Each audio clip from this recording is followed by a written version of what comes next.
All right. Good evening, everyone. First of all, I would like to say thank you for coming to this event. Thank you, Mrs. Yun, for giving me this opportunity to talk with you guys and share some things that I find interesting, especially in this program. All right.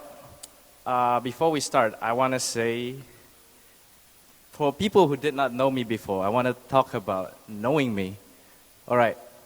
Uh, I'd like to take a moment to introduce myself. My name is Muhamad Ridho ZULKHOIRI. You can see me in here. I often go by name Ridho ZULKHOIRI because, Indonesians don't typically have use modern style of nicknames. We don't have like first name and last name basis formats, so I adopt this to be more modern. I'm a student from engineering management in Bandung Institute of Technology, and in here I'm in the Department of Industrial and Management Engineering. Um, I'm originally from Jakarta. I spent my entire life there, except when I'm in college because it's in a different city. If I were to compare the distance between Jakarta and my college, it's probably similar to a distance between Seoul and Daejeon, probably. As you have already know, I have a tendency to provide a lot of information, hence the term TMI or too much information. I hope you don't mind. And last but not least, when I'm not focused on academics, you can usually find me at the gym or catching up to latest K-drama series. It's been my recent obsession, so yeah. Learning about GYP, I want to talk first. Wait. To start my story, let's go to where it all began. Where did I first hear about this program? It was during a Halal Bihalal event organized by our fellow POSCO Asia Fellowship undergraduate awardees. And I was fortunate enough to be one of them. What is Halal Bihalal, you might ask? Now, you might be wondering, Halal Bihalal is kind of like an Indonesian tradition of gathering and seeking forgiveness after the end of Ramadan, which is similar to Solal or Chuseok, where people come together for reconciliation or celebration in general. Sad thing is, I only hear about this POSCO GYP program 5 days before the deadline. So it was actually a pretty tight window to work with. Based on those 5 days, it was basically like a race against time. I dove headfirst into preparing the required documents. Here's where I begin. I picture this. I need to submit my English test score, right? TOEFL or IELTS. But taking the test itself and getting the test score will took you at least like 2 weeks. So it was impossible, like trying to catch a unicorn. So in a moment of desperation and probably slight madness, I dug up my expired test scores from ages ago. Please don't try this for yourself. Please submit the proper English test scores if you have one. But yeah, and the second one is motivational letter. I had a brilliant idea. Like, I think that a motivational letter should consist of personal values and characters. So, like, who wouldn't want to read like a dull and robotic letter anyway, right? Okay, I'll spill about what I wrote in motivational letter on that in just a moment.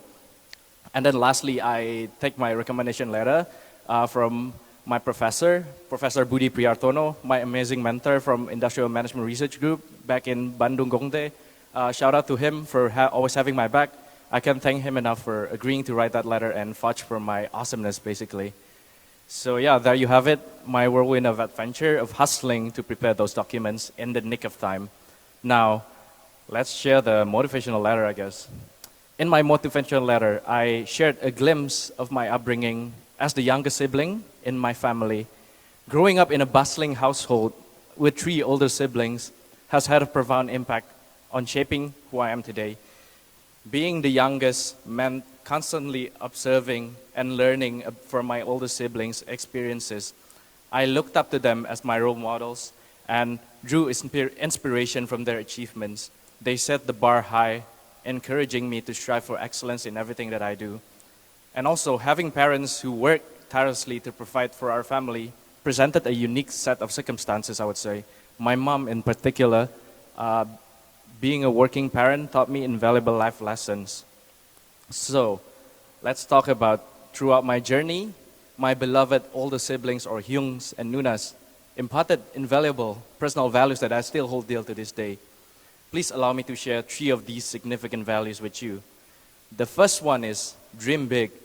I remember my sister's scholarship award ceremony where she was granted the opportunity to study at her dream school in Paris, France.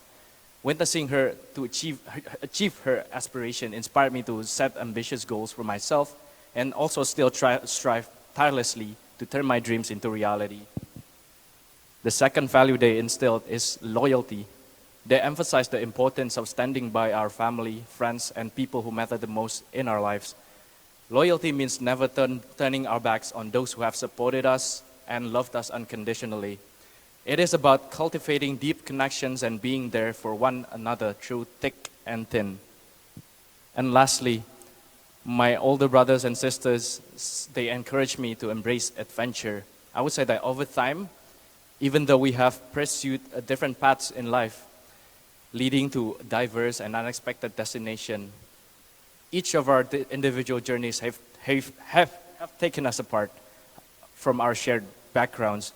But we would say that this only deepened our appreciation for the excitement and growth that comes with embracing new experiences. They taught me to be open to the unknown, to explore uncharted territories, and to wholeheartedly embrace the adventure that life presents. All of these values, I would say, dreaming big, being loyal, and be adventurous, thus was the title of my motivational letter when I applied to GYP. Right, let's talk about selection. You know, I still can't believe until this day that I have enough time to actually finish all the documents required and clutch this one, basically. To be honest, back then I never thought that I would be able to even get past the document selection part. But hey, I'm here right now, right? Back then I was more nervous than ever, basically. Okay, enough about nervousness and all that. How do you prepare for the interviews? I would say that I searched the web and asked some friends about how to successfully nail the POSCO interview. From there, I found some good sources and materials to learn from. And credit to whatever this YouTube creator, she actually helped me a lot in preparing to the interviews. And I will summarize this for all of you guys watching. Some tips for the interview, I would say. The first one is know yourself in and out. You need to know what you're capable of, what your weaknesses, what your strength is. And the second one is don't memorize. It's to internalize. So you don't want to sound like a robot when you're doing interviews. You want to really know yourself and like you believe what you're currently speaking, so that the interviewer basically will be convinced that this is who you really are. And the third part is a clear goal. So you need to have a clear goal to understand what you want to do with this scholarship. What do you want to achieve in life? And the fourth one is do your own research. Basically, before you have interviews, you need to basically know what you're getting yourself into. For example, if you want to join this program or scholarship, of course you would need to know at least some basics about the company or like the university that you actually went into, so you still have any clue. And 5, 6, 7, I would say is not that important. So I want to like emphasize on the 1 to 4 point that, and most importantly, I would say is enjoy the process and please make everything a learning experience. All right, so the results. We get to the fun part. I still remember it as clearly as yesterday. So this was the email that I got from POSTECH and International Office and also shared from the home uni. You may see that in these pictures, there are some friends who I should say are very eager to congratulate me for passing this program. To be honest, I would say that this is what made the moments even more memorable. They went above and beyond to express their congratulations and show their unwavering support. You see those banners, right? They gave me those banners before going to Korea, so I had to carry those banners. I still have them to this day. It got to a point, I still have them to this day. Now, for the future GYP awardees, especially the one from Indonesia, I would say, if you got to this point, congratulations, then now that you've got in. Now here's a friendly piece of advice. Make sure to handle everything, the remaining tasks, in a timely manner, especially when it comes to student visa and flight tickets. Trust me, you don't want to be caught up in the last minute frenzy, right? And speaking from experience, course registration can be a bit of a lengthy process, I would say. You'll need to coordinate between home uni and POSTECH, which may take some time. But the good news is the hard part is already over. Take a moment to celebrate and dive into the remaining tasks with enthusiasm and well-organized plan, I would say. All right, now let's talk about my life experience in Korea, particularly in POSTECH. So during my time in POSTECH, I had the incredible opportunity to be assigned to the AIRM lab, or Actuarial Modeling, Insurance and Risk Management Research Group, under the guidance of Professor Kwang Min Jung. This research lab specializes in three vital areas in industrial and management engineering, which is risk management, risk modeling, and insurance theory. Honestly, I'm not taking any active role in this lab, but I observe and absorb the importance of teamwork, collaborations, and dedications to research. I would say that it's a privilege to witness the passion and expertise of the lab members, which fueled my own drive to excel in the field of industrial and management engineering. And apart from the lab experience, I mainly focus on studying three things that I recently found interest in. The first one is data science, financial engineering, and ESG and sustainability. For the data science, I had a couple of coursework projects I worked on. The first one being predicting factors in used car markets in Indonesia.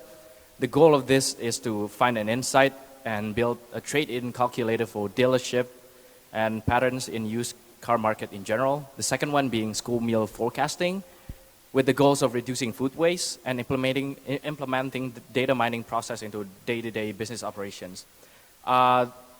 These projects provided me with hands-on experience in utilizing data science techniques and addressing real-world problems.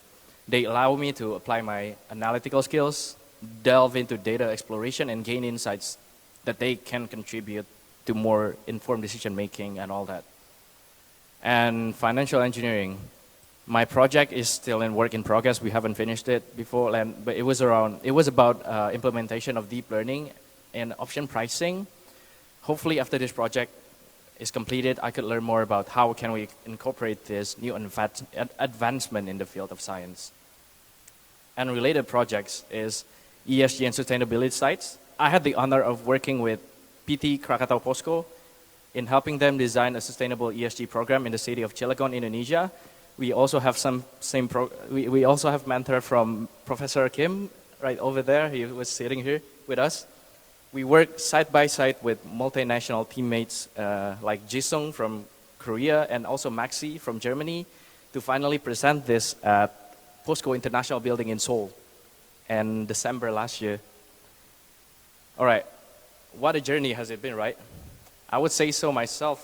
If I want to talk, let's talk about this on a more personal level.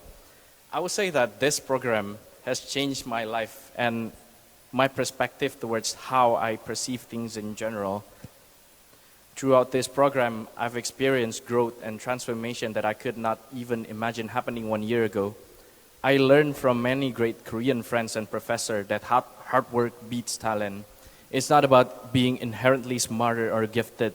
Rather, what sets great engineers apart is their relentless work ethic. As an engineer, greatness is not solely determined by intelligence, but by our willingness to put in the effort and work diligently. It is the consistent hard workers who make incremental improvements and carry the future of mankind rather than relying solely on the genius of the world, basically. By embracing the power of hard work, I created positive habits that have greatly contributed to my overall health and well-being, as you can see here. Through dedication and perseverance, I have become active, healthier, and more capable of achieving my goals, basically. And even though I may have embarked on this journey alone, I was the only Indonesian representative in this program. I think that I never felt lonely. I found enjoyment in activities that I've never previously explored. For example, hiking. I see that beauty of nature provides a sense of fulfillment and allowed me to appreciate the wonders of the world in a new and profound ways. Before embarking on this 1 year program, I was initially afraid and uncertain. considering the longer duration, right, compared to like other 6 months program. Basically, the fear of missing out on various experiences and the challenge of starting new again in an environment that I've never been before weighed on my mind. However, as I reflect on my time here, I have come to learn that courage can be found amidst any uncertainty. There is a quote that resonates with me deeply. Courage is not an absence of fear, but the strength to embrace it. It is human, and it is okay to feel fear and apprehension, but it should not dictate our actions or limit our potential. Overcoming our fears requires courage and the willingness to step outside of our comfort zone. Even after spending a year here, I continue to encounter situations that I would say still require some adaptation and growth. Each day presents a new adventure, pushing me to embrace the unknown and discover my own capabilities. Throughout this journey, I have realized that the world is filled with endless possibilities, far beyond that what I could ever have imagined before. These opportunities awaits those who are ready to dive in and explore and seize them. Throughout this journey, I have realized that the world is filled with, One of the greatest gifts that I've received from this program is the opportunity to meet these wonderful people who have had a profound impact on my life. While it is often said that people come and go, I have come to understand that no one truly disappears from our life. Rather, their role may change. Through my interactions with these amazing individuals, I have learned the importance of trying to understand people and actively listening rather than hastily passing judgment to others. From this encounter, I also understand that each person carries their own unique story, filled with moments of joy and pain, where recognizing the depths of their emotions and experience will taught me more than just empathy and compassion. And lastly, I would say that speaking from my own personal experience, the small act, I have realized that significance of the kindness and the power of small act of goodness. Speaking from my own personal experience, I received so many blessings that from these incredible individuals that shaped me to the person that I am today. And I am immensely grateful for their influence on my own journey. And yeah, that's the story for today. Thank you for listening. This has been my personal journey throughout the 10-month program, and I hope that you enjoy it. And also, for the future awardees, I wish you good luck, and if there are any inquiries or questions, you feel free to ask me. 감사합니다.